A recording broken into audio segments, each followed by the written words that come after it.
Live, presented by DraftKings Sportsbook. We are here on a Monday right before cut day. Things slowly starting to trickle in today, and boys, I guess the X in Studio X stands for ex-punter Sam Martin. The spin cycle was out in force for old Sam this morning. I don't think it was a spin cycle. Oh, it was. I hate it. Oh! I hate it. I hate it. No spin there. You were Team Corliss a day ago. I was because I thought it was close. You're falling for the spin cycle. It's not a spin cycle. Cycle. It is not a spin cycle. I actually think it's really bad that this information got out there. And of course, the spin that you're talking about is that Sam wouldn't accept a pay cut. Yes, the spin.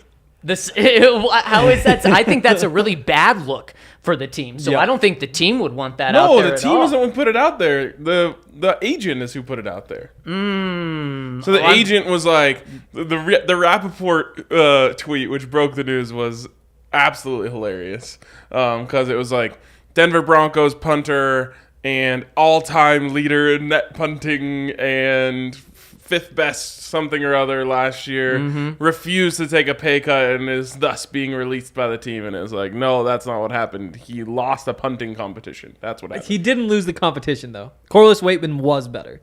Right? Are we all on the same page there? Wait, I think it was a toss-up. Contradicted yourself. Oh, Sam Martin didn't. Sam Martin lost the punter competition. Okay, yeah, that's what I'm saying. Okay, yeah. So that's what I mean. No. Sam Martin won. Sam Martin won. Yeah, no. Did I screw something? Okay, I think we're good now. But yeah. Wait, what are you saying? Sam Martin was better than Corliss Waitman. Okay. I think that throughout the preseason, throughout training camp, Sam Martin was better, and I think that's why they would have brought him back if they could get him at the same number. Yeah, See, I'm buying it. Yeah. I'm buying it because definitely. then you also have Kliss, who we know is very close with the team, said that Sam Martin informed the team yesterday he will not be taking a pay cut, and I do think that is true. I don't. And I think Corliss just beat him. He came in. I guess I think in the games it was pretty fairly even. But in practice, I was seeing Corliss hit a lot more boomers. A lot more inconsistent.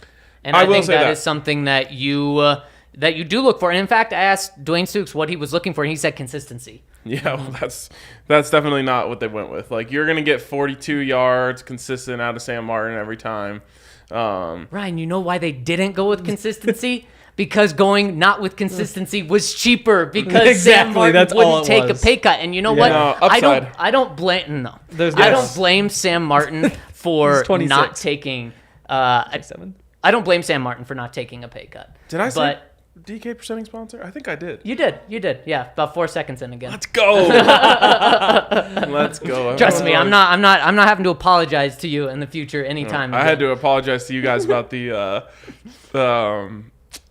Ajim sack. Yes. A lot of apologies going back. We should have a segment, just time for apologies. I was thinking about this. You guys this. will be apologizing to me about not being part of the wait staff. No, what are you talking? I said he was going to make the team. I said he was going to be the one. I'm right there. He's serving me up. So then you're being influenced by the spin cycle. It's not a spin cycle. That's not a spin. It's just what happened. It's not a spin. It's what happened. And okay, so if that news didn't come out, then you wouldn't have an issue. Correct. Yep. I would. That means you're falling for the spin cycle.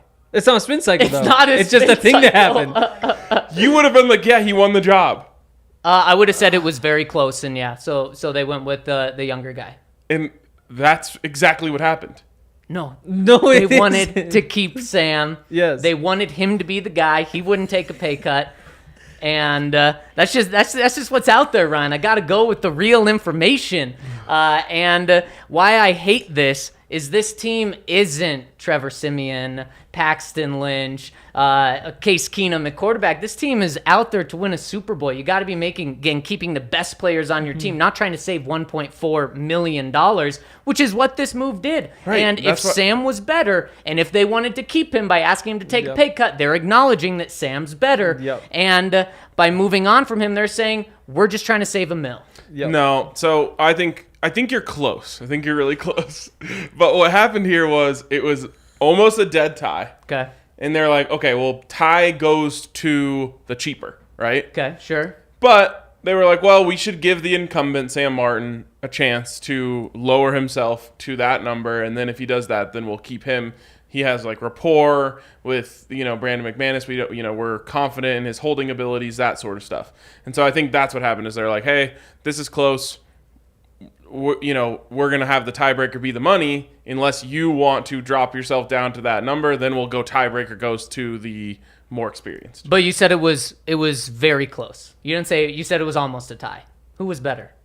It just depends on what you're looking for. If you're looking for consistency, then Sam Martin was better. And that's what Dwayne Stukes said, and there's no spin to that necessarily. That's just what he was looking for. So I think that, again, I agree with you, it was close. And I'm not furious about this, but I just don't like the attitude. This is an attitude of a team that's playing for the future. The Broncos should not be playing for the future. And if it was close, but one guy was better, especially when it comes to punting, you don't care about the punter until he shanks a 22-yard punt in week 17 and it doesn't flip the field. And then you're like, well, shoot. Yeah. Yep. And that is the big concern. I mean, because they both had duds this week, but Corliss Waitman's went 40, Sam Martin's went 45.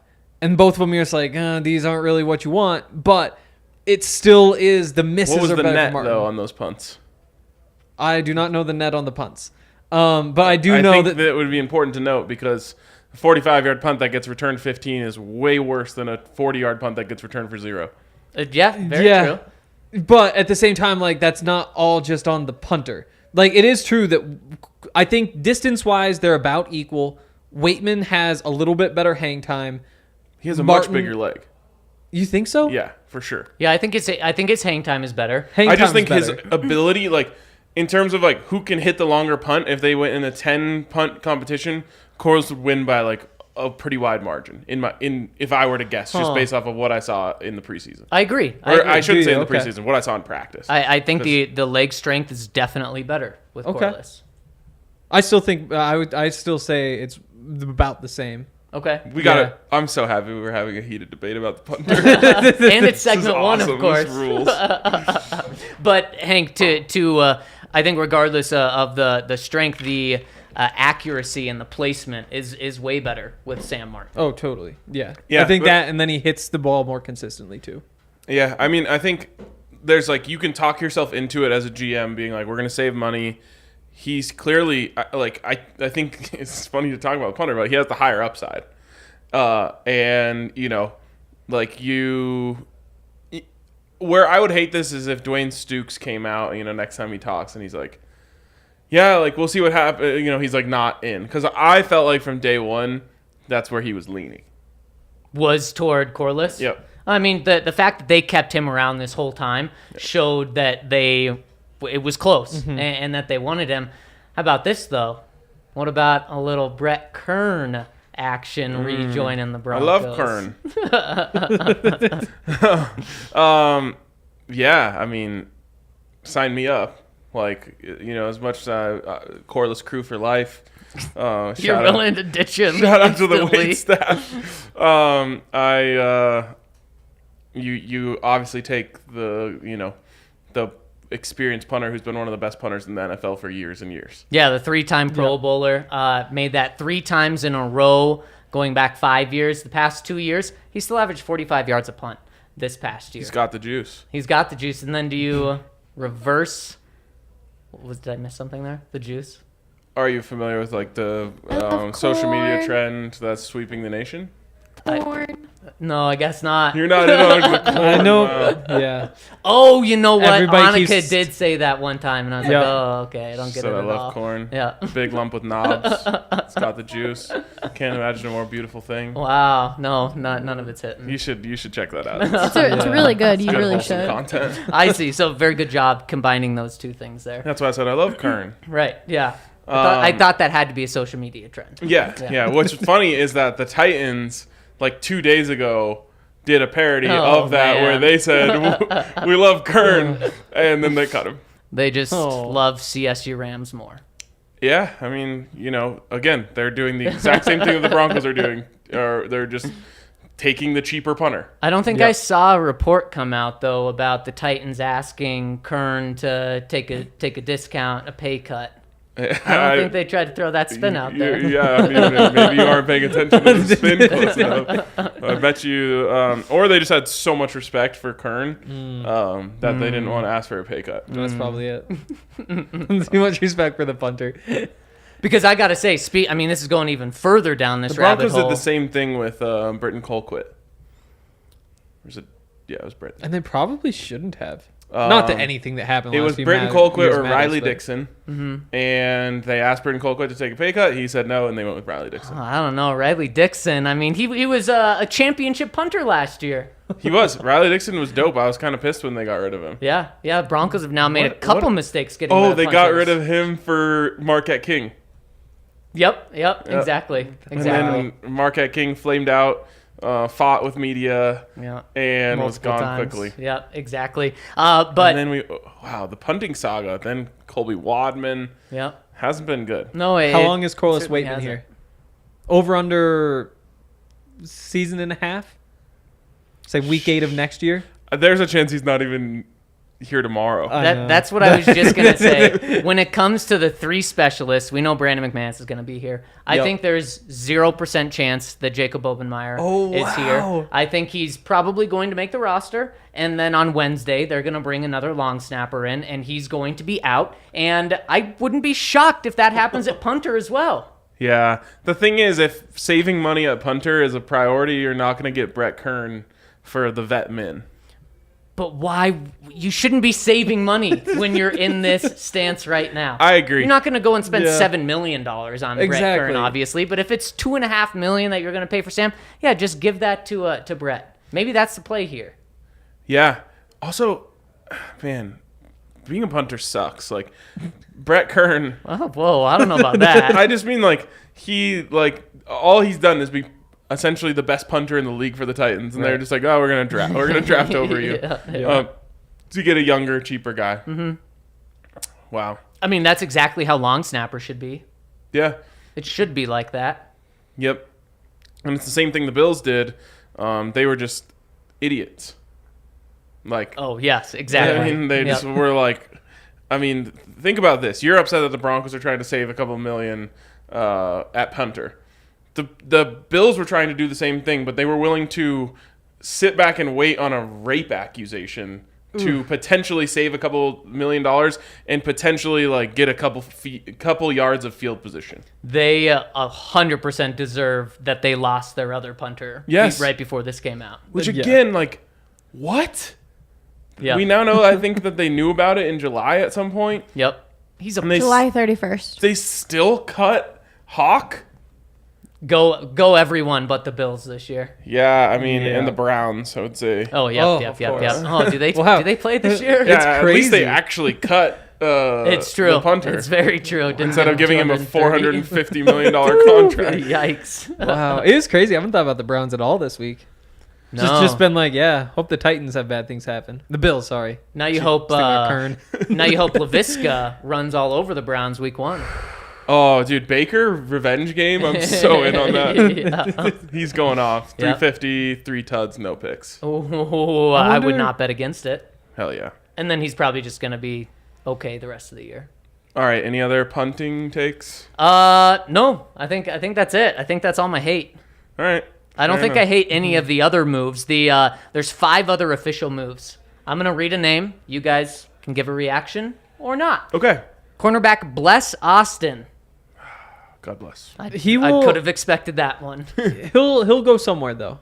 I think that there'll be a team that needs somebody who's played a bunch of football. I bet he'll go somewhere. Yeah. Who knows if it's... He was doomed and they gave him number 38. Yeah, it's a tough 17 starts in 3 seasons. Somebody will want him. Okay. Jaquan Hardy, running back. Nobody's Better last week? gonna want him. Yeah. Ozigbo. Divine there we go. Ozigbo. He jumped him. He's gonna be he's gonna be a practice squad player. Yeah. Unless- how old is Divine Ozigbo? 24. My God, he looks 38. Does he have Pac-Man? Not quite. Okay. But he just looks I don't know how to explain it. When you see him on the sideline, he looks like a grown-ass adult who just has his life together. Oh, wow, that's impressive. 25. Okay. 25. Still, yeah. He's a rookie, right? No. No, he's a second-year guy, right? No. 2019. Yeah, he's he was been around for a undrafted. bit. Third-year guy. Could just kept going Yep. with that. Okay. Pretty sure he was on the Fourth. team when the Buffs marched into Lincoln and beat them. He was. He was on the Buffs. No, he was on Nebraska. yeah. Of course. Jeremiah Gemmell. I kind of thought he looked kind of nice out there the other night. Yeah, I think he's a practice squad guy. Isn't Yeah. this an early cut for a practice squad guy? Yeah, it is. And that's a reason why the Broncos, in my opinion, haven't made very many cuts right now, is they're going to wait until tomorrow so that guys aren't on waivers tomorrow. They can kind of hopefully get through and just be the clump of like 600 guys that's going to be released tomorrow so they can have a better chance of getting through waivers. Yeah. Yep. I think that makes perfect sense. Like, just throw them all into the pile and hope that no one notices them if you like them. Yeah, exactly. So I think that's what's going to happen with him. Sebastian Gutierrez. Can you tell me what position? Offensive line. Hey, impressive. Can't say a single thing he did. Nope. Like, can't remember a positive play, a negative play. I can't either. I agree. And then finally, Donnie Lewis Jr. He had a tough time. He's got a great career ahead of him as a boxer. Yep. Yes. All-time name. Yeah, perfect Yes. boxing. Yep. What's his nickname? Like, maybe just the Don. Yeah. Donnie. Yeah. Yeah, he is a boxing. Isn't that? I think there's a boxing movie where the main character's name is Donnie. Okay. Like with Mark Wahlberg. Yes, that's the one I was Oh, thinking that's of. probably it. Yeah. Are they in Philly? Probably. I mean, Or Gotta Boston. be. I mean, it's one of those two. It's a boxing movie. exactly. I love him. Yeah, I thought you would. Who? Donnie Lewis Jr. DLJ. He'll be missed. He certainly will be missed. Something you don't want to miss on is our friends over at DraftKings Sportsbook. And by the way, we got breaking news, something we were going to talk about, which we'll talk about right after this. Over at DraftKings Sportsbook, Whoa. football is almost back. College is obviously here, but the NFL is almost back. And to celebrate the return, they're giving you a great deal. You bet $5 on any NFL game, win or lose, you get $200 in free bets in your account instantly. That's by using code DNVR over at DraftKings Sportsbook for new customers. And guys, there are so many things to bet on to get $200 free dollars. Broncos, that's one way I'm going. I'm going to get to my DraftKings Sportsbook pick of the week in just 1 second. But first, you got to head over to the App Store now. Download the top-rated DraftKings Sportsbook app now and use promo code DNVR when you sign up to get $200 in free bets by placing a $5 bet on any NFL team. Win or lose, you get those $200 in your account over at DraftKings Sportsbook. Must be 21 or older, Colorado only. New customers only. Restrictions apply. See DraftKings.com/sportsbook for details. Gambling problem? Call 1-800-522-4700. Real quick recap. Last week's pick of the week. We all dominated. Yes, we did. I think, at least. We definitely gave out fade Frosty, fade Nebraska. We did points and money line. Yeah, we sure did. So let's hop into our DraftKings Sportsbook pick Let's of the do it. week. And Ryan, you were all over this one a couple of weeks back. Now is the last time that you can get in on this one. Denver Broncos, 6.5 point favorites going into Seattle in just 2 weeks from today. It's still under 7. I still think, really honestly, whatever the line goes to, you should still take the Broncos. But with it under 7, I still really, really like it. Yeah, a full point move off of Geno being named the starter. So they were holding the reins back a little bit. They had a little like Drew Lock revenge game fear, like we all did. And then as soon as they named Geno the starter, they're like, okay, now that that's out, let's go 6.5. It went from 5.5 to 6.5. And I think it's a great pick. I wish if you didn't get it I wish you would have got it at 4.5 when I gave it out. Yep. I've been making bets and just parlaying that on the end. So now I'm just like building Love it up it. for that game. Oh, but actually the money line. Because if you just throw that little bit, I'm confident in that. Like that'll happen. Yeah. Spread's good too, but they're not going to lose. Speaking of money lines, Okay. Sure, I'll give out the money line. Buffs money line at home. Oh, man. Friday night, under the lights, 8 p.m. start. Students perfectly liquored up. Me too. For the first game of the season. I also will be perfect, maybe even beyond perfect. Ready to just get rowdy. It's going to be a great crowd. One thing that we learned last year is like people we're ready for football, and I think the same thing's going to happen again this year. So what's the money line? Because they're The plus money 11, line is right? plus 380. It has moved to 13.5. Wow, 13.5. Well, Nebraska or Northwestern over the weekend was plus 400. Yep, and 13.5 point dogs. Yeah, there you So go. there you go. There you go. You're not Homer though, are you? No, of Yeah, course right, not. right. Yeah, that's just good football betting. But I do like the 13.5 if you want to be safer. There we go. I love it. Hank, what are you going with? I'll just take the Utah money line against Florida. Okay. Florida's not good. Utah's really good. It's Well- minus 155. Okay. So it's not great juice, but they're gonna win. So There there'll you go. be more money you had before. Urban Meyer Bowl. Wow, Yeah. I forgot about him. Hopefully he'll be covering. Well, hopefully he won't be covering the game, but Yeah, I Fox think hired he him is. again. Yeah, he's back on. Wow. It's like, what a boring person. Yeah. Seriously. Who wants that? No With a one. lot of baggage too. Right, Now. I don't know why. Yeah. Yeah, that's like holding out for a punter. Right. Yes. Exactly. Okay, so news just breaking. Wait. Well, no. Oh, okay. We have a new partner, and that's Sports Fan. That's the news. Hey, love it. It's perfect. You liar. That's the spin zone right That's there. the news. I don't know what you're talking about. That's what I was gonna say. A lot of you have come to some of our tailgates right off of Federal and 18th. That's actually in the Sports Fan parking lot. There's one location right there. There's locations all around town. Park Meadows Mall. There's two on the 16th Street Mall. And obviously the one I just talked about. They've got all sorts of different gear. They've got exclusive hats. They've got apparel, accessories. And some of these products, there are products that you can only get at Sports Fan.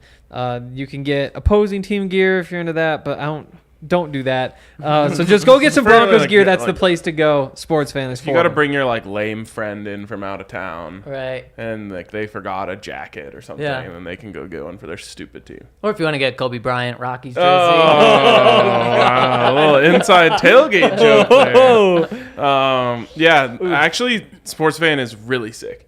Like, Yeah. not only do they have just like the standard stuff that you would see at the team store, but it goes like way beyond it. Like, they have Steve Atwater jerseys in there. Ooh. I think I've seen a Floyd Little in there.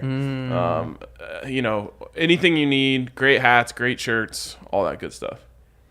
It's great over there. And also, speaking of great, here, us at the DNVR, we got stuff going on the website, thednvr.com. If you want to read all about Damani Leech, got a piece up there right now. And the bar. Yep. The bar is close. We are close to unveiling the new DNVR bar. You got to come check it out. You should go follow them on Instagram at DNVR_bar, I believe, because they've got a I think it's just countdown. DNVR bar straight across. All right, well, go check them out on Instagram because they are posting pictures of what the bar is looking like. They are just posted a countdown with some very important information, so definitely go check all of that out. Yep, Heck yeah. DNVR bar, just all one word. There we go. I love it. Okay, Ooh. Ryan, tell us about the second breaking news that Henry so rudely interrupted you about the first breaking news. Okay, so the second breaking news is that we listened to what people had to say about the tailgate. We've got a great deal for members. Oh. So if you're coming to tailgates this year, you're going to want to be a DNVR member. That's what I'm going to say. Oh, okay. Oh. When do we find out? Probably like tomorrow. Wait, I thought that was breaking news. That's a That's breaking not news. tease. That is yeah, no, that's the not breaking news. news that there's a great deal. Okay, a great deal coming for DNVR members, so make sure to become a member of ours. Ryan, now that we've got the two breaking news out of the way, give us the third breaking news. Well, I'm not equipped to do that, so let me throw it to Zach in sports, who handles breaking news for us. Well, Ryan, thanks for tossing it my way. The San Francisco 49ers have made a deal involving Jimmy Garoppolo. He's staying put in San Francisco, reaching a restructured contract that will keep him out of playing against the Broncos in Week 1. Okay, so a lot to unpack here. First of all, is like I legitimately had a little bit of worry today that the Broncos are going to have to face Jimmy G in Week 1, and basically the way it was being reported, it's like the 49ers and Seahawks had talked about a trade. The 49ers did not want to trade him to the Seahawks. They also play them Week 2. And additionally, that they could save like $23 million if they just cut him. And I was like, oh no, they're going to cut him. The Seahawks are going to sign him. The Broncos are going to have to face him Week 1, which is obviously, maybe not something you should worry about, but it's way worse than going up against Geno Smith. So that's off the table. the other thing is the main reason people weren't trading for Jimmy G was because of his salary. Yeah. So I'm kind of curious if this is a restructure to then set up a trade. Oh, interesting. So the restructure is it puts his base salary at $6.5 million with an additional $10 million in incentives if he plays. So it could boost his salary up to $16.5 million if he plays this year. And there's a no trade clause in it. And a no tag clause. So they have to keep him after the season, or they can't tag him after the season. But, I mean, no trade clauses can be waived. True. Right. That being said, I don't think that's the main idea here. What's good for the Broncos, I think, is that they play the 49ers early in the season when Trey Lance is still going to have a little bit of a longer leash. But my biggest takeaway from this is that Jimmy G is saying that guy sucks so much that I'm willing to stay here because I think it's only a matter of time before I'm the starter again. I also think it's the 49ers saying, this guy sucks so much. We've got to have Jimmy G here to come save us, because this isn't Kyle Shanahan and John Lynch just getting to take a flyer on Trey Lance. No, he has to hit, or they have to hit at the quarterback position. Really, honestly, their only chance is with Jimmy Garoppolo if Trey Lance doesn't work. So this, to me, is really bad news for Trey Lance and 49ers fans that are hopeful for him. And they've just been taking such big swings at the position. Like, let's not forget, they made Jimmy Garoppolo the highest paid quarterback in football. After 7 starts? Yep. 7 Yep. first starts? And I think, were they undefeated? I think Yep, they I went think they 7-0. were. So, Yeah. they had a lot to be excited about. He's also gone to a Super Bowl with them and an NFC Championship game with them. Like, his accomplishments are severely underappreciated, I think. But they said not good enough, which I think they're right about. Not quite Definitely. good enough to win you a Super Bowl, and decided to go big swing on Trey Lance. And there's already been reports that there was disagreements internally about that, and it's just man, they're really mismanaging this. Because Kyle Shanahan is very clearly an awesome football coach. The coaching job that he did to get them to the Super Bowl in the first place, and the coaching job that he did to get them to the NFC Championship last year, really impressive. He schemes it up better than just about anyone, maybe anyone. It's going to be really awkward, though, bringing him back.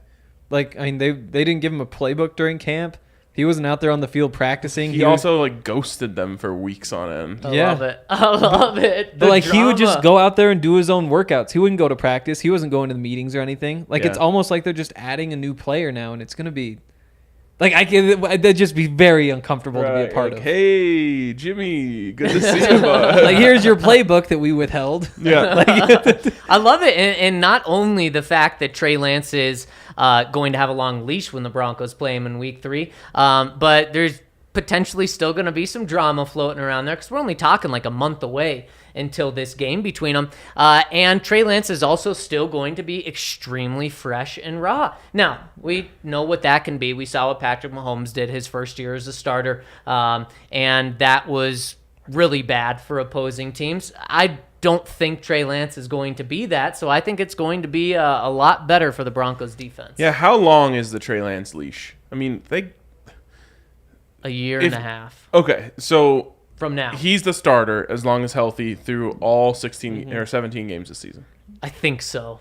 I think he's got they traded 3 first-round picks. Yeah. And I mean, when you talk about Kyle Shanahan being such a good coach, what it makes me think of is his downfall going to be just like his dad's downfall. Mike Shanahan, great coach, but it was the decisions that he made as a general manager that took him down. Yeah, for sure. And, I mean, he also did a pretty good job at the quarterback position in Denver. Obviously, post John Elway, they didn't have a great plan for how they were going to replace him. But then you get Jake Plummer, and then you get Jay Cutler. On the grand scheme of things, were those guys Super Bowl caliber quarterbacks? No, but they did a pretty good job of not being in quarterback purgatory at the very least. Yeah. And when we're talking about Trey Lance's leash, I think it's got to be long because you can't expect him to be good. And Kirk Cousins in Washington. Pretty good. Yep. Sorry to interrupt. Pretty good. But not, yeah. I think. Yeah, I guess I shouldn't have said pretty good. I mean, Robert Griffin's rookie of the year, and then he gets hurt. Yeah. And then True. Kirk Cousins is essentially Jake Plummer. He's a $45 million quarterback. Jake Plummer could make plays that weren't told to him. He's good. Kirk Cousins is good, Henry. Kirk Cousins is not good. Oh my god. Definitely good. Oh, he's not just great, he's a football playing robot. He'll do what he's told, and he won't do anything more than that. I'm telling you, dude, if he just smoked weed, you would think he was cool. Oh my goodness! You would think he was good. If he could make a play on the run to a receiver who's also on the run, if he could get up to the line of scrimmage and say, "Hey, run a little slant here," then he'd be good. Hey, if Drew Lock did what the coaches asked him to do, he'd be good as well. He'd be really good. Yeah. He'd be really good. But yeah, I mean, Trey Lance, like, you've never seen the Josh Allen career arc before. You kind of have to bank on something like that with Trey Lance. Like, just given that he is so raw and has the exact same skill set basically as Josh Allen, like, that's not going to click quickly. There are going to be some really, really, really ugly mistakes. I think back to, like, Josh Allen when he's running forward and just picks up the first down, decides to pitch the ball back when there's three people on him. Just like, what the hell are you doing? Like, just those stupid things. Trey Lance is going to have some of those, and it's going to take, I think, some time to get out. Now, if he gets all those out of him in the first month, they'll be good to go, but it's probably going to be more it's like a full year process. And I think so. You're right. They pretty much have to cross their fingers, put on Josh Allen rookie year tape, and just be like, for the love of God, let's just see if we can, like, write down a couple things each week that line up with a couple things that Josh Allen was doing each week, Right. and just hope and see. Like, I'd be calling up, the coaching staff in Buffalo and just being like, what did you see? Like, what do we need to look for? What were the signs that showed you that he was going to eventually break out? Because that's why I fell in love with Trey Lance in the draft process. Is this looks like Josh Allen. Massive arms, super, super escapable from the pocket, like all of those things. And it is like a wake-up call when you remember, like, well, Josh Allen just magically turned into an elite quarterback almost overnight at one point. Completed 48% of his passes at JUCO. Yeah. And one thing that I loved about Trey Lance was he had the physical stuff, but he also had the mental stuff from everything we heard. Yep. But it doesn't just mean that you get on the football field and it all clicks. No, we saw Peyton Manning set the interception record his first year, but then he did have the mental capability to then come around and change it. That's why this 49ers game initially, it's like, oh boy, this is going to be tough, prime time. The Broncos should win this game. They should easily be 3-0 unless Nick Bosa goes off and completely ruins the game, which he's certainly capable of. But in terms of the quarterbacks, Trey Lance should still be extremely raw, and there's no way Jimmy gets in that game. Yeah, I mean, I would also, if I'm the 49ers or if I was, the Broncos, I'd go back and look at early Cam Newton tape because I feel like that's how they should be using him, like QB power and all that stuff. Like, I think that's your best chance of success this year, but then you're also taking your franchise quarterback that you put 3 first-round picks on the line for and putting his body on the line every week. That being said, this is a dude who ran the ball hundreds and hundreds of times in college. You could not have drafted him with the idea of, like, we're going to protect this guy. Right. It's like we're going to trust his body to hold up. And for Cam Newton, that worked for many years. Yeah, I mean, you're not going to just make him be a pocket passer. Right, exactly. And honestly, you have to, like, lean into the – what were his run versus pass numbers in college, Henry? 318 attempts, 208 completions, 192 rushing attempts. Almost as many rushing attempts as completions. Yep. Like, you're coming from North Dakota State. Like, he's smart, but you also, that's half of it. The other half is you need to see a lot of football and learn how to be football smart. He just hands the ball off at North Dakota State. And he was only a starter for one season. And he didn't play much football in high school. And he also didn't play last year. So, like, he's not seeing any other defenses. Like, he doesn't know what he's doing. I think it's going to be ugly. I think what Jimmy G is counting on is we're going to be, around 500 halfway through the season, and the coaching staff is just going to be banging their heads against the wall saying if we had competent quarterback play, we'd be 6-2 right now. And they're just going to say, like, you know what? Fine. Go ahead, Jimmy. Man, what a mistake that would be. They especially if they're not completely falling off the rails, they got to stick with Trey Lance. Or Ryan, Jimmy's saying Trey Lance is going to be hit by a lot of NFL dudes this year. He could get injured. I hope that doesn't happen. I'm touching wood for him. But if he gets injured, then I go in there and I take the team from 5-5 to making the playoffs. Then I'm going to either get paid a ton by them or I'm going to get paid by someone else. Man, I think that a lot of teams are saying if Kyle Shanahan, like, could we possibly get more out of Jimmy G than Kyle Shanahan can? And I think a lot of coaches are stupid, but I think they're probably in their heads being like, I don't think we can get more out of Jimmy G than Kyle Shanahan can.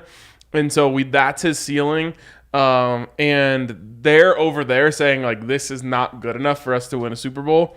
And so no one else wants him. Unless then they wait for a starter to go down, and then they try to trade him for a second or some big leverage. And then Jimmy would accept that and waive his no-trade clause because he'd go to get to be a starter for a team that's trying to contend. Yeah, for sure. Like, I could see it like with like the Cowboys or something. Right. Yep, exactly. Yeah, that's interesting.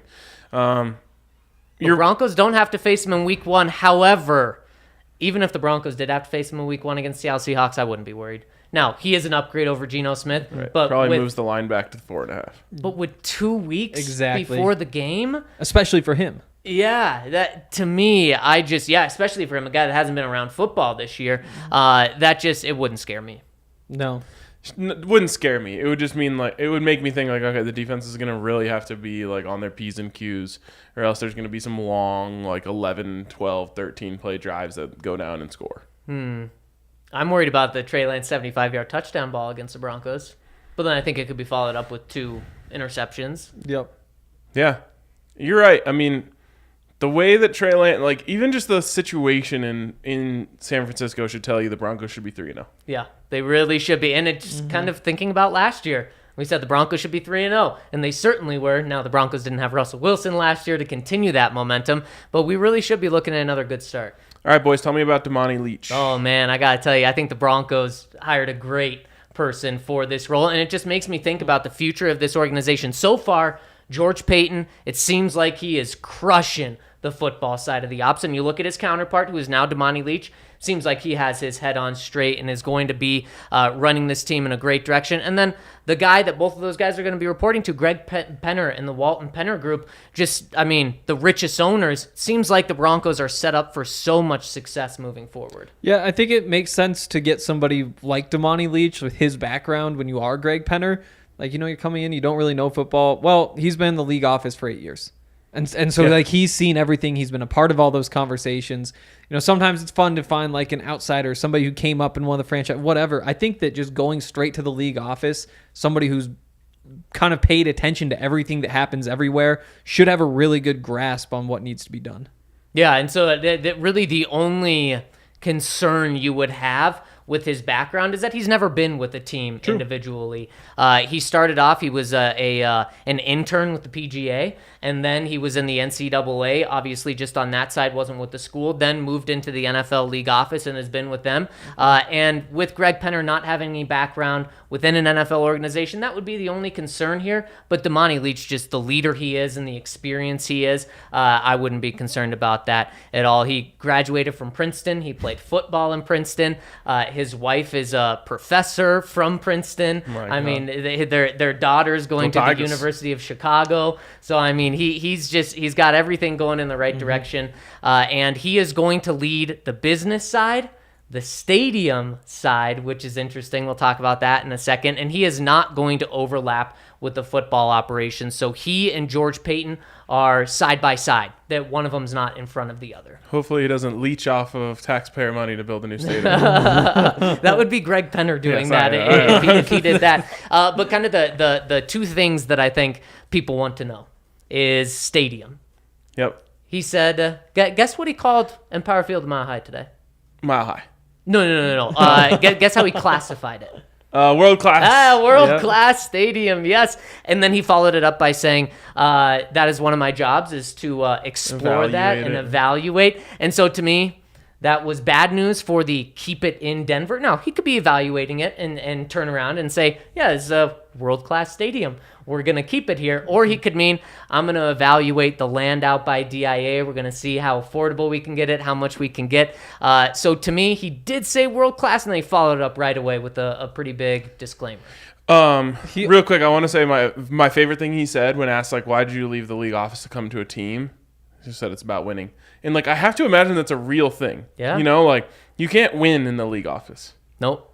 But when you're on a team, like you live and die on Sundays. And that's what football is all about. Like, it must just be weird to just, like, work for the league and be like, hope the league has a good week this week. Like, you know, like, Yeah. The league always has a good week. well, most I mean, of the time. yeah. When it comes to football games, they typically do. Right, been but a like your couple wins bad and ones. losses are like TV ratings and like criminal cases. Yep. Yeah.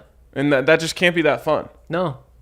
And you're right. That's exactly what he said. Right away was winning. That's great. That excites me. One thing I thought about this week, this is going to be the first time I ever state a real problem I have with the stadium. As I mentioned on the post-game show, got to sit in the Chisholm family seats. Best seats in the house. Shout out the whole Chisholm family. Sounds like you have a big problem with him, though. No. My problem is, if you're building a stadium, let's say there's 3 levels, make it very obvious how you go from one level to the next. And then once you get on that level, you need to be able to walk around the entire level 360 degrees. Getting, like, if you are a new, for lack of a better term, a new user of the Broncos Stadium, getting to your seats is a massive pain in the ass. Yeah, it sounds like you've had you got to tell us about your experience. Well, it's just you walk in and it's like, if you don't know exactly where to go, you can end up going the wrong way. So then you're like, oh yeah, like we're on ground level, right? Like we should be going like to the right, and then you would like the seats would be over here. But no, you got to go all the way down from what's ground level. You got to go underground to then get to like the bottom level, which isn't actually underground. It's just lower on the hill. Because if you think about like where the the stadium is built on a hill, Right. So you got to walk down and then get to your seats, and it's just like you should just be able to walk in and you're just on the concourse, and then you just walk around to your seats. All these ramps and stuff is not doing it for me. They do need better signs. Henry, you should have given him a Yeah, map. we'll draw a map Yeah, next yeah. time. We figured it out very easily. But I'm just saying, like, newbies might have an issue. Also, like Not getting you. out of the stadium, we use like an expert level trick on Allie's suggestion to just like go on the elevators to the club level, and then you just walk right out of the stadium towards where the tailgate Smart. is. Yeah. So that's one you guys can take home with you when you're like going to get back on the bus this year. Instead of doing the ramps thing, just take the elevator up to the second floor. Boom, you're out. Boom. Allie the genius right there.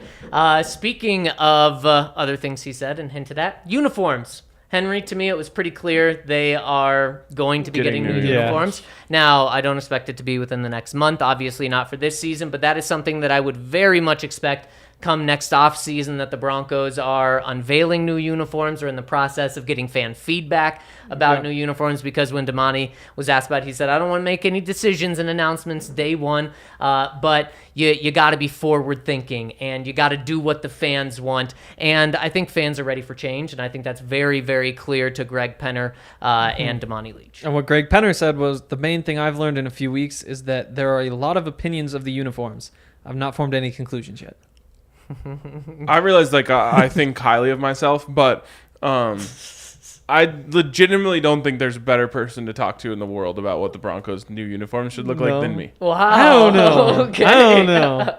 Yep. Some of your uniform takes, I don't know. I have some questions. Yeah, I'm not really trying to appeal to you. You're trying to appeal to Greg Penner? I'm just like my decision would hit the lowest common denominator. Like the most people would like it. Like you're never gonna make everyone happy. Well, what's your pitch? I mean, we've talked about it before, but essentially it's just like an updated version of the old ones. Yeah, So that's actually pretty good. Thank you. Yeah, and that's what they said too. I think Damani. You can't go all the way back. Those were bad luck. You never won any Super Bowls in them. You have to move forward from what you have now because it's just frankly ugly.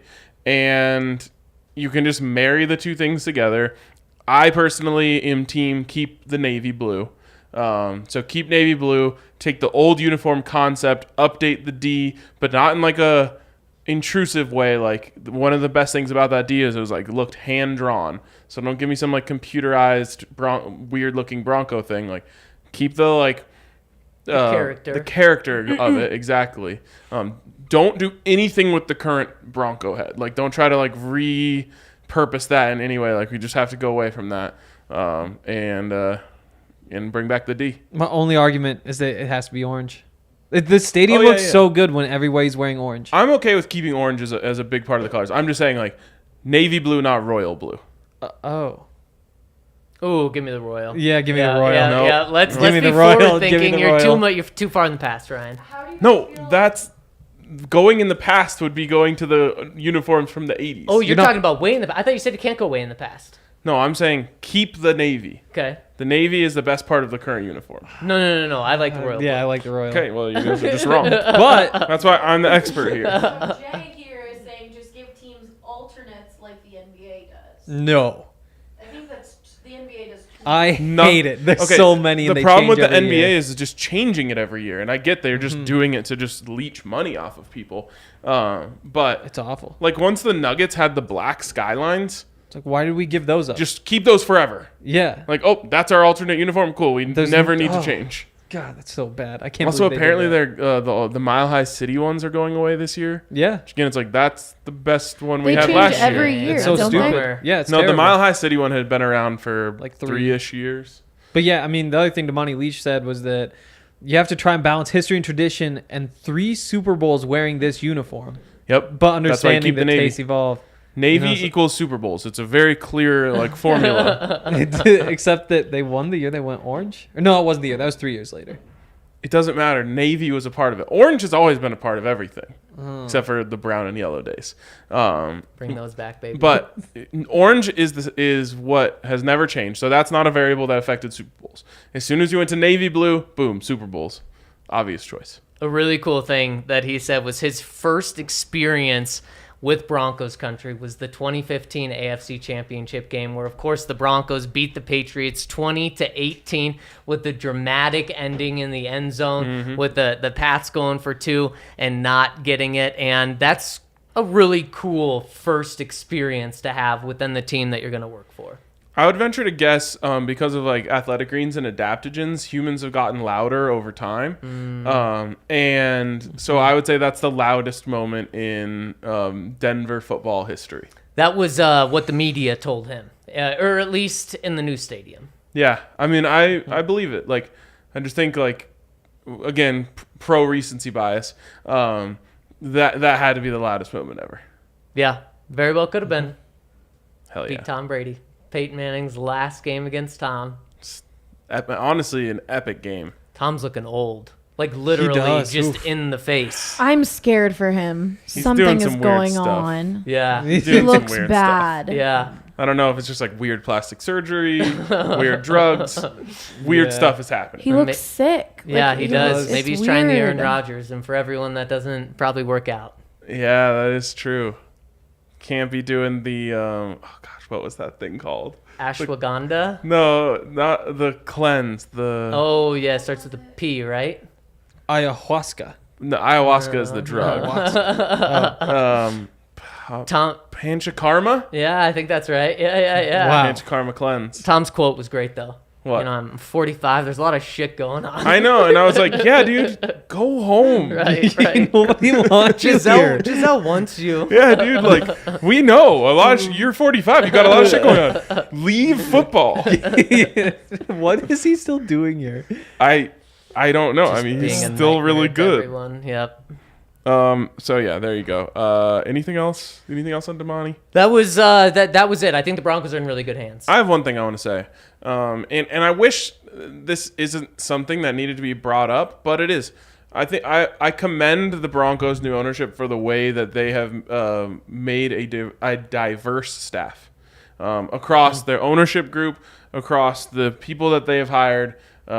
Diversity has been a clear point of focus for them, and I think they've done a great job. Yeah, they absolutely have one of the most diverse ownership groups now, and also one of the most diverse staffs. And Greg Penner talked about that, and he said, well, we want diversity in every respect, from backgrounds to ethnicity to, you know, where people are coming from. And so he didn't just point to, you know, we're just looking for one piece of diversity in order to check that box. Yeah. We're looking for diversity everywhere. And then he said, but when it came to Damani, we didn't hire him because of the diversity he brought. We hired him because he was the right person, and he stuck out to us. And that's obviously the most important thing.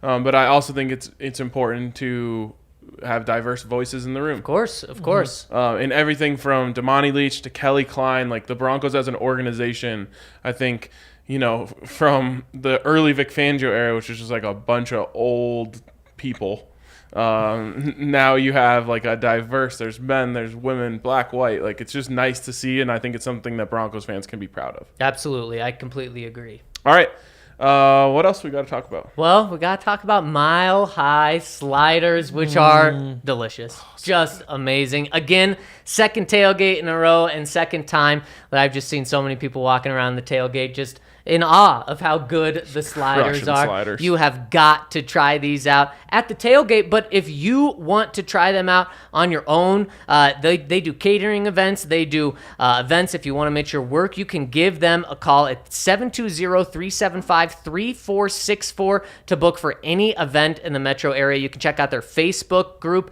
as well and ask for Dominic when you give them a call. They have so many delicious ones. The jalapeno popper. I mean, what a delicious Jalapeno one. popper. Jalapeno popper. They have the Greek with tzatziki sauce, feta, Cajun barbecue, and one more time, that jalapeno popper slider is so good. So you got to check them out and make sure to give Dominic a call. Ask about that jalapeno popper slider. His number again is 720-375-3464 to get delicious jalapeno poppers. New take I want to debut. I think that sliders are the most perfect food truck food. Because when you go to a food truck, the biggest problem is like, oh, I don't have a table to sit down and eat this at. Yeah. They give you those sliders. They come in like a nice little boat. There's no issues. They put all the sauce and stuff on the slider. You don't have to worry about like squeezing anything. You just boom, got your slider. No mess, no nothing. It's perfect. It's one hand. I love it. Yep, exactly. And it's my size. Get on over to FOCO too. It's Broncos season. They've got, I've just been looking, there's a whole bunch of new Broncos stuff. I kind of want that hat, the straw sun hat. And it's crazy that I have to ask, but which straw sun hat are you talking about? There's so many straw sun hats. I want the one that like the print from underneath the brim kind of wraps around the brim a little bit. Oh, wow. I got to click to see the brand. Oh, yeah. I think this is a women's hat. Maybe we're thinking about a different one. I don't like putting hats in boxes like that. Okay, that's fair. But yeah, there's straw hats, there's bucket hats, there's like baseball hats, there's winter hats, there's bobbleheads. Yes. You know, license plates, lamps, Broncos branded Sherpa lined boots. Wow. Yeah, there's everything. They've got like doormats and wall signs and just don't anything get a Broncos you could doormat. Oh, because you're stepping on it. Yeah. Are you saying get a Raiders doormat? Chargers? Oh, Chargers. Yeah, You can they're the stomp all doormat of over the them. division. Wow, so many different bags. But yeah, get on over to FOCO because if you do, you can get 10% off all non-sale items if you use the code DNVR. That's at FOCO.com, or you can just go click the link in the description below this video on YouTube. There we go. Someone in the comments said Denver's only won Super Bowls in the away whites, which is true. Doesn't Cowboy matter. it? Still had navy blue. I think they're going to have... Oh, I see. Yeah, because you don't want them to go to royal blue. Yep. I love the look. It's a beautiful look. It is. But it has no tradition in it. Also, the Broncos will not win or lose a Super Bowl depending on what uniform they're wearing, despite all the Incorrect. superstitious That is people out incorrect. there. Zach is correct. I have facts on my side. What do you have? Zach is I correct. have logic. Logic, facts over logic. I did have that take about the Nuggets back in the day when they were in like the tweener phase, when they had like the dark blue with the light blue and all that. I was like, I just cannot imagine this being like a picture we remember forever, fondly. You know? Right, but when they put on those black skylines, I was like, I can envision a championship being hoisted in those jerseys. That is true. Hasn't happened. It's because They took them away. Oh, They took geez, him so you're away. saying it's never happening. Well, if they give them back. Okay. Well, it's on Nuggets uniform department. Yep, exactly. All right, do we have any super chats we need to hit? Yes, we do. Cannot wait. Please talk on your mic. Let's go. One more thing really quick about Damani Leech. He ended his press conference with, "Let's ride." Oh, that's what's the thing when you steal from other people? Plagiarism? Yeah, that's plagiarism. Russ is suing him right now. Yep. I forgot what it's called. I've never done it. One more thing. Yep. He grew up in the Pacific Northwest.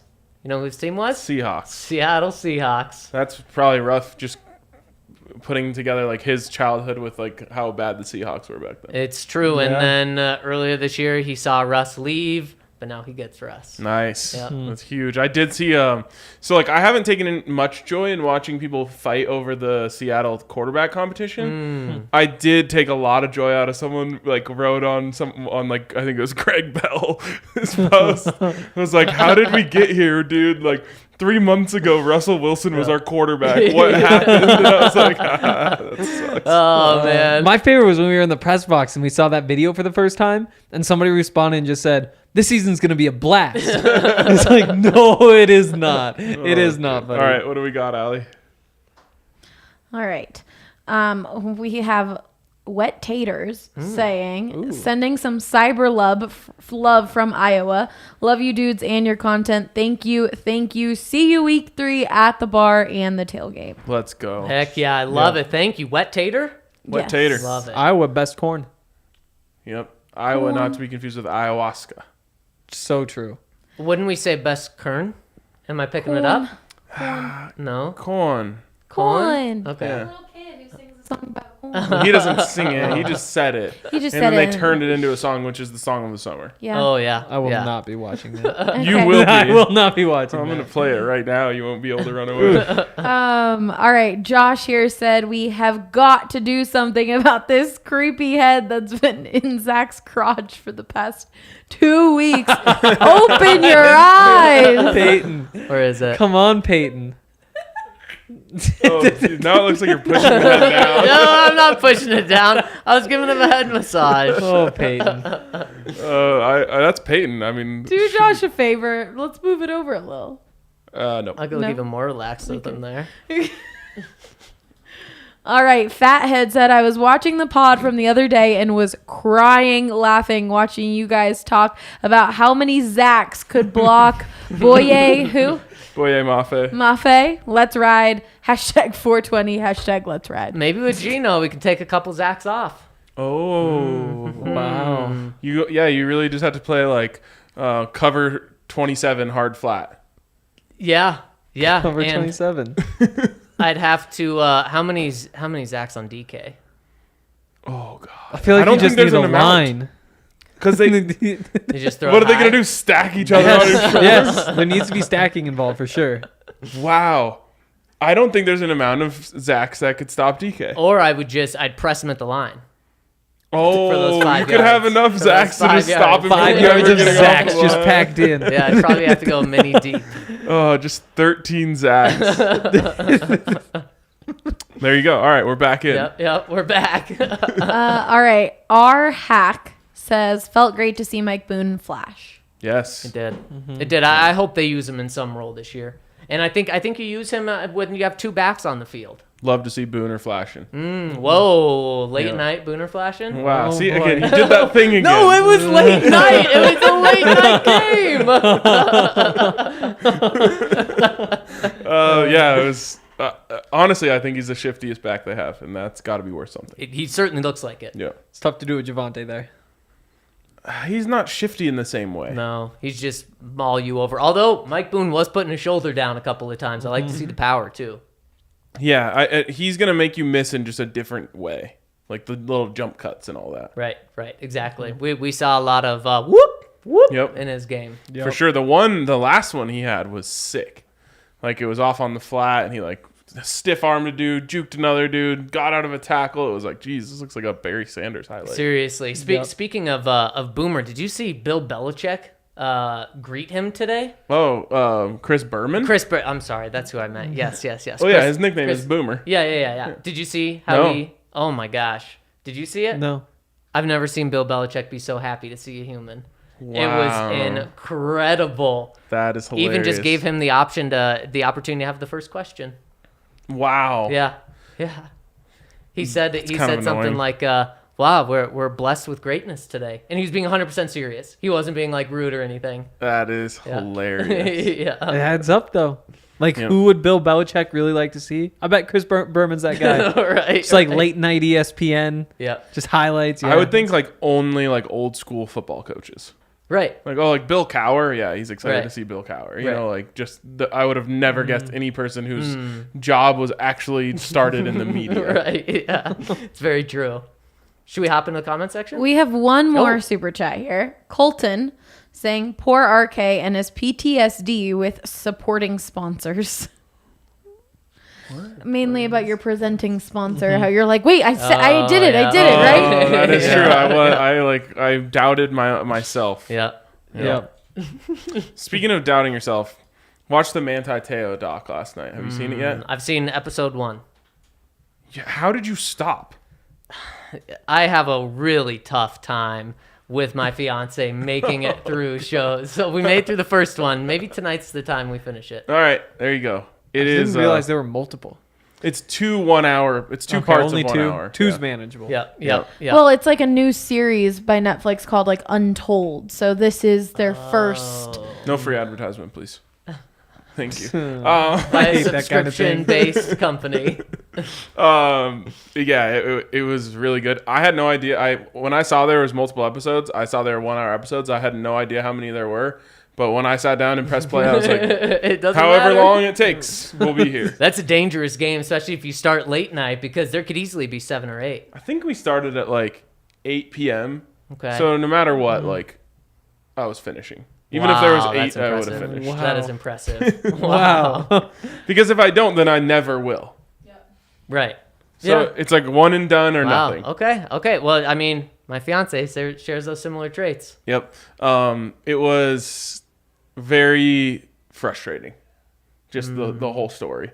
And I thought that like from a purely entertainment standpoint, they did a good job with it.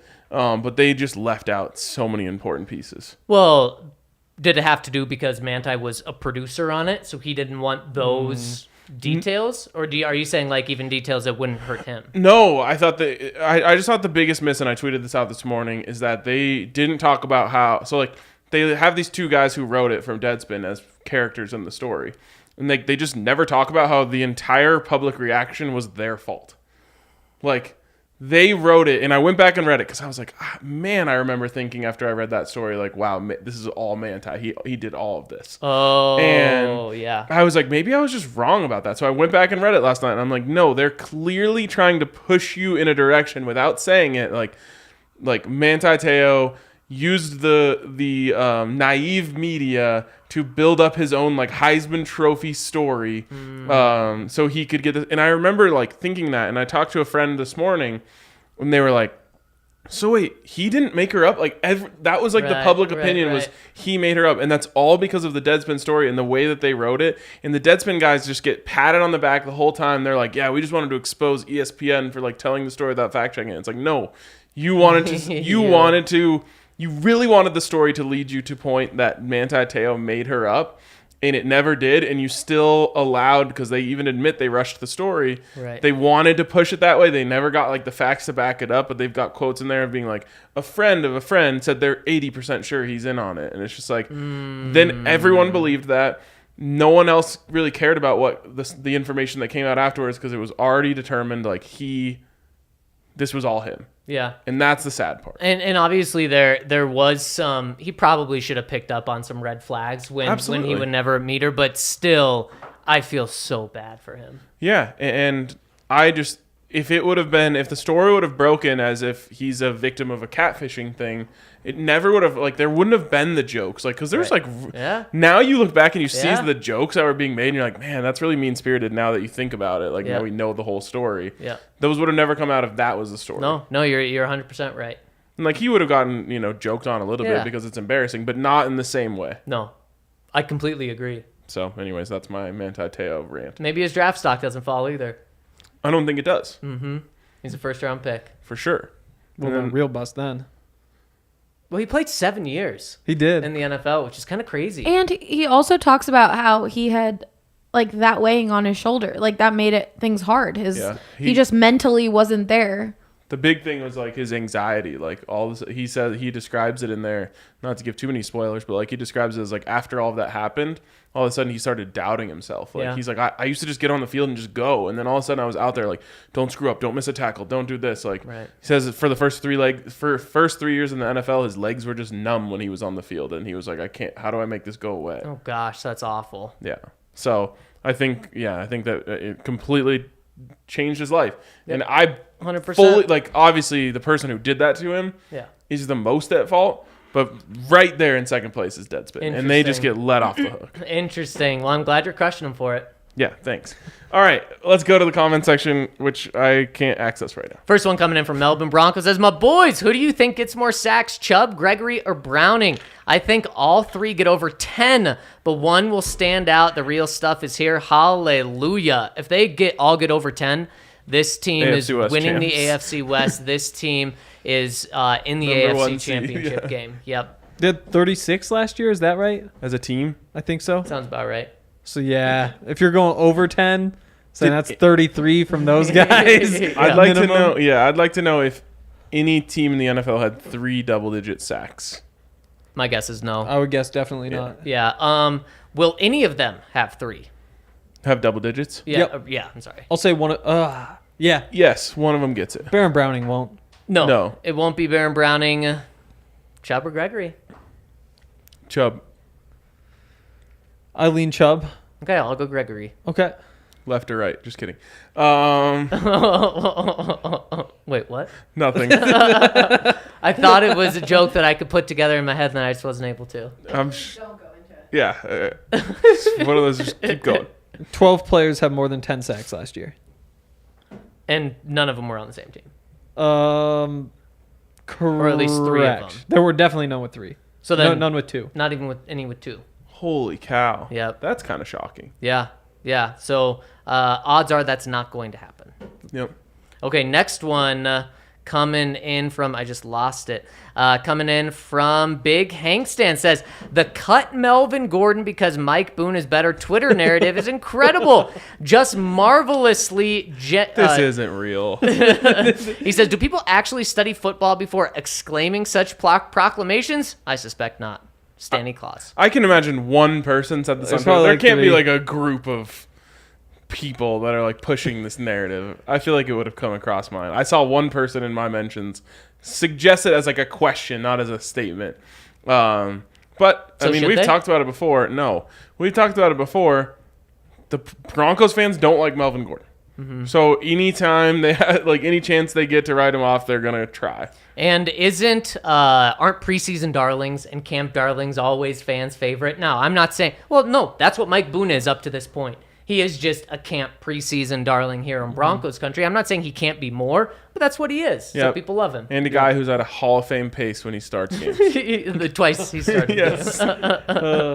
Big Hank Stan says, it's funny though. It's funny. Helmet condoms prevent injury. Why don't they always don them? I know. It's the no fun league. Next thing you know, guys would be wearing baskets of fruit on their heads and dancing the can. Also, Hank, if the stupid Packers put Samori Toure, yeah, okay, close enough, on their stupid practice squad like the idiots that they are, should the Broncos swipe him? Love the Hank Stan. Absolutely. Who is this? He was a receiver at Montana. He's the one who broke Randy Moss's playoff game receiving record. Okay. Then he transferred to Nebraska last year and tore up the Big Ten, and then now he's with the Packers.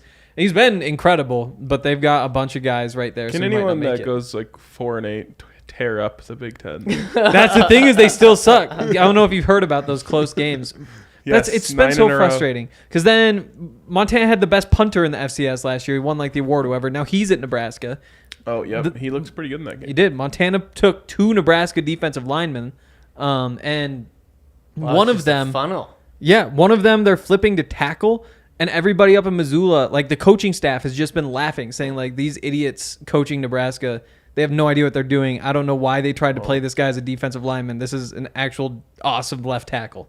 Oh my God! Wow. Well, I mean, we're talking about the same people who turned away Joe Burrow. So yes, there you go. Joe Burrow couldn't go to his dream school because of Scott Frost. Wild. His dream school was Nebraska. And his brother played for Nebraska. Wow. They get everything coming their way, is don't terrible. they? Howie Boot My Boomer says, how long till the Chiefs sign the recently released due to allegations Matt Araiza? Or will the Browns claim him first? How many Zac Stevens would it take to bring down King Kong? How big is King Kong here? I mean, he's climbing around the Empire State Building. Like I think he's on top of the Empire State Building. Yeah. So I'm guessing like 4 stories. I don't even know. 10,000? Yeah, something massive, because I just imagine just getting kicked in the face, like when you try to get close to I him. mean, as I famously say every time I'm on hole number 11 at City Park Golf Course, we don't know what even one gorilla's strength is. A normal-sized gorilla. So explain why this He comes to really you does in hole say number this 11. every Hole number single 11 time. at City Park Golf Course borders the zoo. Oh. And also, last time I was playing, just saw an orangutan in a tree. And I was like, wow. what's that? Outside of the zoo? No, inside Oh, of the okay, zoo. But, okay. like, you just look over Yeah. and you're like, oh, there's an orangutan on the golf course in Denver. Enjoying your golf game. Yes. But I always just say on hole 11, like, just so you guys know, gorilla enclosures are just a guess of what would stop a gorilla from getting out. Oh, that's a good point. Anytime, a gorilla could just come screaming across this golf course. So let me guess, you don't go to zoos then? No, I do go to. I enjoy a zoo. I haven't been since I was like 8, but I remember liking it. we gotta go. We I need know to. you've been to a zoo. I love the zoo. Also, The zoo is most probably recently, the closest like attraction to where we are right now. yeah, Yep. it's a good one too. Yeah. It's a really solid zoo. But the Watch most, out for gorillas though. most recent King Kong, 336 feet tall. He's been like Bigger down than to a- like 148. So taller than a football field. Yeah. Oh. Again, 10,000. we don't even know normal sized gorilla strengths. We estimate that they could bench press 5,000 pounds. Is that real? Yes. Wow. That's our best estimate. Wow. So one that's like the size of 50, no, more than that, like Yeah, 500 probably. gorillas. Probably. There's no amount. No amount. There has to be an amount. There's no amount. I think you're right with Not 10,000. without weapons. See, because at some He point could it's take just out like a thousands pile. with one swipe. Then get millions. It's true. Yeah. Maybe millions then. What are they doing? Biting his leg? Yeah. You probably. gotta climb. They all just Yeah. kind of climb over Yeah. each other trying to get up high. It And then turns you into this start, like big glob. Then he Nice. just starts doing barrel rolls on the ground and they just die. But then you eventually get one of them into his eye, and then he I just can't don't think you ever see. get to the eye. You get in the nose. Yeah, Climb and you gotta go around. in through the nose into the brain. Yeah, exactly. Oh. But you're saying you can never even get there. No. So then you gotta start with the lowest hold of the ground. That's not how that works. I don't even think that's connected. I don't know, you could clog some stuff up. Oh, God. If we're trying to be sensible about this, think it through. Fair enough. All right. Next one from SD Bronco 93. My boys, I hope you're all doing well. Just wanted to comment in response to an older comment by Bronco and SF, now Bronco and SD. Sorry if I messed up your username. But you did ask if there were any Broncos bars in San Diego, and yes, there is. I usually go to Guava Beach Bar and Grill in Mission Beach. I wish we could have our own branch of DNVR in San Diego, but we don't have any teams here, LMAO. The vibes definitely have not been the same since the last Super Bowl season, but really hoping that turns around. Anyways, still waiting for this London info to drop. What's going on? Yeah, what's going on? So many Yeah, things. what's going on? So many things. We're trying to focus first on the Trying bar. to get a bar. Get the bar open, We're trying then to after get that. tailgates ready. We're trying to get a lot of stuff going. Passport? Yes. No way. You did it? Passport on its way. Wow. In the process of being on its way. Oh, okay. Well, it's All right. progress. Yeah. That Proud is- of you. Proud wow, of you. the trip's actually gonna happen then. Yeah, there we go. Trip is gonna happen. I tried to bet Brandon Spano about this, but he was too scared. About you getting your passport? He was like, "You don't have a passport yet?" I'm like, "No." He's like, 0% chance you're going to London. I I will was like, say, "Bet me a paycheck on that." I will say, Marissa says she put her passport in May, and she still hasn't gotten anything. Oh my gosh. Probably not expedited. Yeah, it didn't get expedited. Yeah, You that did the sucks. expedition? Of course. same day shipping as well. I did smart. everything we Yeah. needed to do. Gotta did get it the expedited so you don't get extradited. That's the phrase. I got mine expedited this summer, 6 weeks. 6 weeks on the dot. Yep. Word. Then I'm chilling. There we go. Yep. You're all good. Yep. Melbourne Broncos says, my boys, one quick hello to Super Chat Greg. Just one donation per pod, please. The boys get distracted and forget about us paying members. Are we sure it's not Greg Penner? Could be. Oh. Oh. Someone that would have that type of cash. Penning over would. checks to us over and over again. And super quick, Melbourne Bronco, you may be referring to us not reading comments on post-game, and we will not do that this season. That's one thing that we don't do. We just want to be able to focus on the game, especially when the games mean something. So just don't leave your comments on the Friday game, pod. on the Or the Friday or Thursday Thursday pod before a game. Yep. And we'll get to them all on Monday. We will, from the ones that are on the post-game pod. show. Yeah. Exactly. Exactly. Next one coming in from C Duts 1285.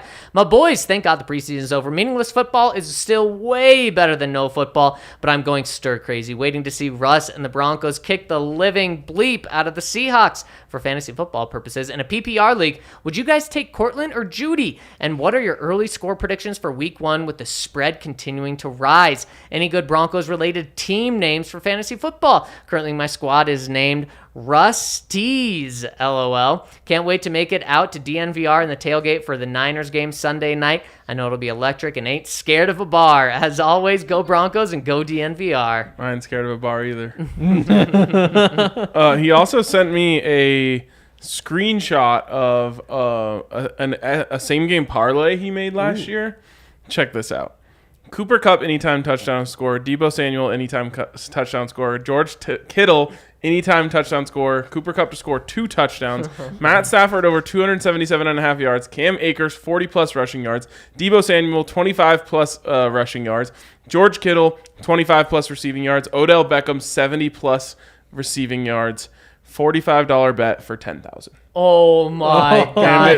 And it hit. Yeah. Wow. So he may be using those winnings to come to the bar. Yep. Amen. Wow. That's how many? Not Was that scared 10 of a parlay legs? either. Yeah. Seriously, that's for sure. Yeah, it doesn't say on here how many legs it is, but it's a lot. Okay, Cortland or Judy? PPR.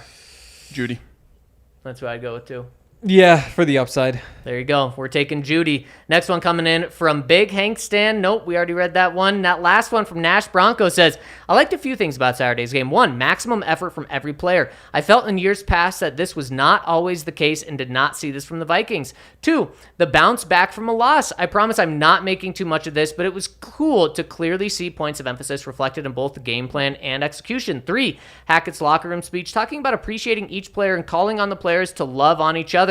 I can't get enough of how this guy leads. As for the Numbies discussion, I believe the spelling I've left here should suffice. It's Numbeez. That's what I've been leaning towards lately.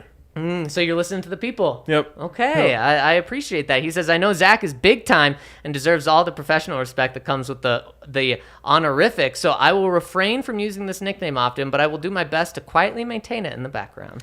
Yeah, it's like once there's no press passes in here, right? Like you're just one of the boys now. Like Exactly. you're not a professional once you sit down in these chairs. Yeah, You're I even unbuttoned an extra button. Yeah, on the there we shirt go. today. There Yeah. we go. Looking good. Thank I like you. those colors. Yeah. So good job, Numbies. Thank Yep. you. Thank you. There was one, you had one that went pretty big this weekend. I can't remember which one it was, Yeah, me neither. but I I meant like to that. You quote can't tweet even it. remember. Yeah, I mean you're just so many Numbies. All right, I think that wraps it up for us. We are 2 weeks and 2 hours away from the 2 weeks from start right now. of the Broncos season. And the great thing is, we're like 11 days away from the start of the NFL season. Now, obviously, we Yeah. all won Monday night. When Thursday night rolls around, we get that first game. That's going to be great. What's amazing is like Friday rolls around, right? Golf tournament in the morning. That gets you all the way to pretty much to the Buffs game, or at least the Buffs pregame, which is the best part anyway. Then it's just like that game happens. Saturday, you've got a full slate of college football. Yep. Sunday, we've got our fantasy draft for the Madden League. Yep. Then you're already to Monday. Yep. Then you're only a couple ways away Yep. from Thursday. Yeah. Then Thursday comes. Then there's Thursday night football, Friday college, Saturday college, Sunday NFL, All and then the NFL. Broncos. I Like, can't freaking wait. we're essentially just like a matter of hours away from like entering the chute that Yep. just like Yep. sends us Yep. and we just never look back. Oh, it's going to be amazing. Then 18, 20, 23 weeks of football. Oh, I can't wait. All right, hit us with a thumbs up on your way out on YouTube. Keep leaving us those iTunes reviews. We always appreciate those. And we will catch you tomorrow on the DNVR Broncos podcast.